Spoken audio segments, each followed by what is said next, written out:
আসসালামু আলাইকুম কাঞ্চন কিচেন বার্সার নগর ব্যাকরে স্বাগতম। তাই রান্নাগর লাই লই আইছে দুন্দুলের তরকারি। তো দুন্দুলি গুনাই কাটিলো তাই চুলা চলে আইছে তেল বই আইছে সর্ষের তেল দিছে দিয়ে পেঁয়াজ দিয়ে দিছি।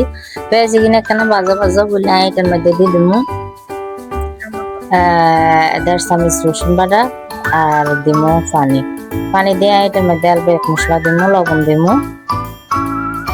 তারপর এনে দিমু হলুদের গুঁড়া দিছি 1 চামচ, জিরার গুঁড়া দিছি 1 চামচ, তারপরে মরিচের গুঁড়া দিছি 1/2 চামচ দিয়ে এটার মধ্যে মাছ দিয়ে দিমু, দিয়ে কিন্তু ঢাকি কতক্ষণ রান্না করুম। তো আর এনে মাছি কিন কষানি হয়ে গেছে আর মাছি কিন উঠাইলো মূলো এটার মধ্যে দুন্দুলে কিন দিয়ে দেবো।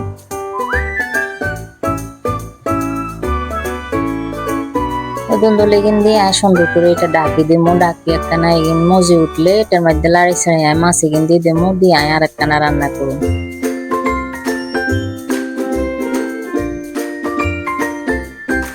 তো দেখছেন নাকি সুন্দর দুন্দুল একদম জল বাড়ি গেছে। তারপরে আর একটু সামান্য হালকা একটু জল দেবো, দিয়ে বানায় ডাকি সুন্দর করে বেশি দিতাম না, একটু হালকা জল দেবো দিয়ে এবার ডাকি যতক্ষণ লাগে। তো যা রান্না করতে যতক্ষণ লাগে তাই ডাকি রান্না করুম। তো এই তো দেখছি নেছি নালে কিন্তু কি সুন্দর হয়ে গেছে। তো চুলা বন্ধ করে দিচ্ছি। আজকের মতো ব্যাকেরে ধন্যবাদ, আল্লাহ হাফেজ।